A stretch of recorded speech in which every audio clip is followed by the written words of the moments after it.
Welcome to another episode of the Regular Irregular Show. I am the host with the most, aka Sleepy Melbourne, in the building. Just Charles is here. What's up? I'm Sneezing McGee over here today.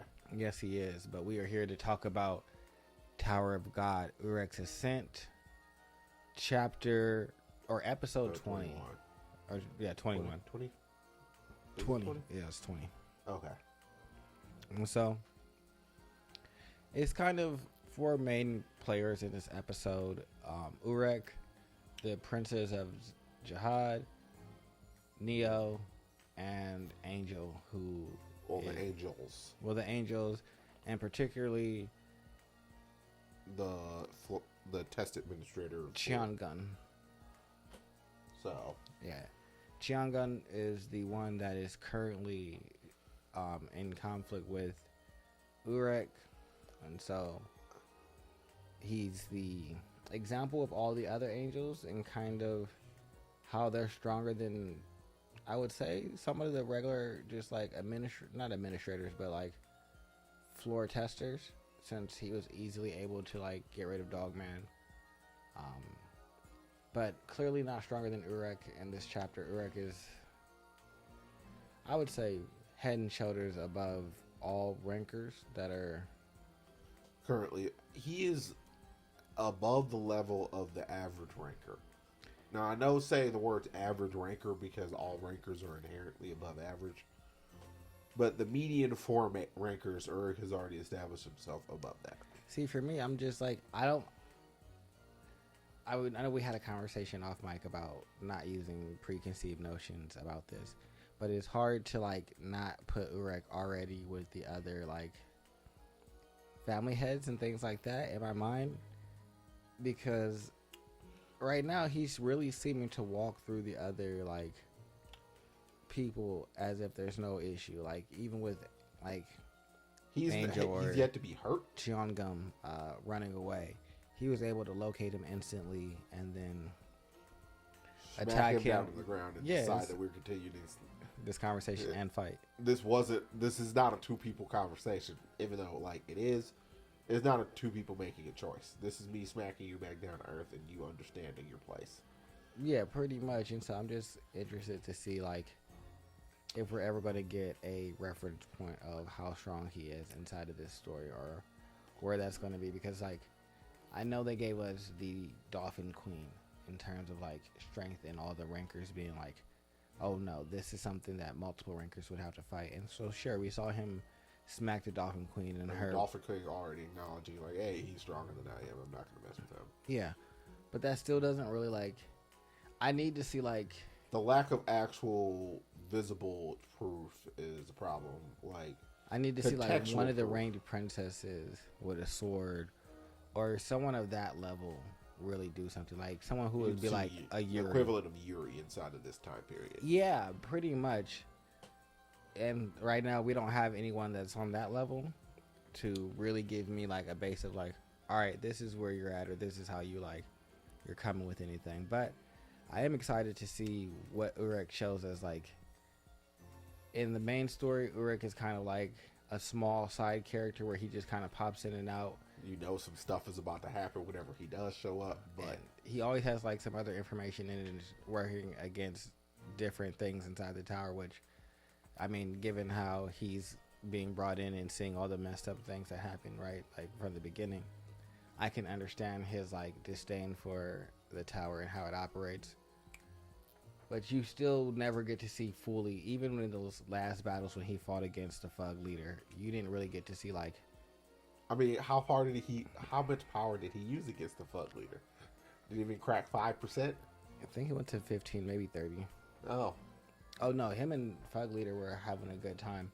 Like he's stronger than the Fug Leader in terms of ranking, but it's like maybe one or two spots. Like Fug Leader is not no slouch either. I'm not saying he's a slouch. Is that you still run around saying 30%? Oh yeah, no, dude. Urek is still a monster, and it's just I would say the Fug Leader's like abilities don't match up the greatest for Urek. Because Urek is ultimately just complete total raw power. Yeah. So, honestly, ad nauseum, if you have kind of a tricky power set or something that's harder, That's that's more exactly what. technique based. Yes, that's exactly how the Fug Leader is. His stuff is all like set up and like this leads into that, and I did this None right cross. 5 attacks ago, so that way I would be set up to do this next thing that lets me like move into a mirror world, and like sure you shattered that, but that still allowed me to escape you. So it's just like he does a lot of different things, so it's interesting. I want to see something where I have to see Urek actually try, and right now we're not seeing that, but we do see some more of the princess and kind of like her personality and wanting to like up in Urek and kind of show him up and show that, hey, I'm the strongest here and I'm going to destroy your team. I don't think she's quite like that. I feel like she wants to co-op Urek for her revenge mission. I don't think so. I think that she really doesn't like him. I'm not saying she likes him. I'm just saying she ultimately wants to use him as a tool for her own ends. See, that's how I feel about that girl with the blue hair that is always acting like, oh yeah, we should help too. We'll help you, Mr. Urek. Because she had that one moment of, oh, he's someone that hasn't had experience with girls. I'll be able to manipulate him. So I feel like she wants to co-opt him to her side. Where I feel like the princess is just so used to like being strong and then casting out whoever she deems is weak, and anybody that she feels is slightly of use, she keeps. But if you're like arrogant, she feels like you don't have that place to be, and that's kind of how it feels like she treats Urek right now. But Urek only honestly reflects the energy that he gets back. He's perfectly and totally fine. Anybody who's just reasonable is just. Oh, she's not reasonable at all. Oh, I'm not saying she is, but you know, you see how he treats like everybody else who's just cool. He's just like, yeah, whatever, cool. All right, everything's great. I'm better than you. Ho ho ho. That's true, but in this chapter we do see the princess stab his team member Ron, and I wonder, one, is Ron going to be able to still continue to climb up the tower? I don't see why not. And do you think he's going to survive? I believe that he will survive. I think he'll survive, but I could see him like sustaining like a critical injury that keeps it from. Yeah, the author seems to like doing that to characters. I don't know why they wouldn't be able to climb the tower, but I'm pretty sure there are decent healers inside of this place. I mean, I don't know about that. I don't really feel like we've ever seen like a great deal of like healer. Yeah, that, or a great deal of like people like getting like medical treatment outside of like being in special cases. Like Fug and them made sure Bam was like taken care of when he got like. I mean, I've seen Kun come back a reasonable amount of times at this point. Yeah, but Kun's comebacks are always like 15D trust moves. Yeah. Or like when he got the fish, super just like, you got lucky because your power manifested this, and that allows you to like help yourself in this situation. But most cases, I've just seen people get messed up. Like dude who got his leg stabbed up, he had to like sit down for a while. So I'm not saying that he'd be out completely forever, but I'm just wondering if this is going to be like sidetrack. Yeah, sidetrack. Something that like motivates Urek to be against the princess completely. Because I'm wondering, like, is she being kind of set up like the Rachel of this story? No, she's no one's Rachel level. Oh no, I don't think anyone's in this story is going to at least Rachel's I level. would call the princess. At least she's been a straight shooter. Oh yeah, no, it's a straight shooter for sure. But I just mean, is she going to be like the adversarial person that's climbing the tower while he's climbing the tower, and then kind of like you guys go back and forth and have these like different battles? Saying back and forth is a very, very liquid term in this. But I mean, it's only back and forth because Urek isn't a solo member, and so since he's not a solo member, his team members are his weakness realistically. And so, like now, where she's also about to do battle with Neon, and I wonder if Neon made that call before him and the princess started to do battle, which is what I believe, or if he made it after and things started to go bad, which is what Charles believes. Yeah, I mean, I believe he made that call after dude got stabbed. Oh, definitely after dude got stabbed, but I think he did it before him and her started fighting. Yeah. I could give you that. Because he was the one that said, hey, if we just let Mr. Urek solve everything and just hide here, it'd be fine. And Ron is the one that wanted to, like, no, we need to, like, kind of go out and do stuff. And so I don't see that once that Ron got stabbed, him not being like, you know what, time to lean on Urek, because that's who's going to solve this problem. Because that's he's going to come down here and probably use Jesus healing. It's just like, divine healing. Whoop. Yeah, he's going to heal you. He's going to take her out. This is going to be fine, but I need to get him here. So I think that he called him before the fight starts, so that way while he's fighting, Urek has time to get there, and that's what he's hoping for. Like, he's gonna show up, he's gonna see the circular bang, and Urek's not gonna care because he's like, don't you know that this is special? No. Yeah, so and all that thing I think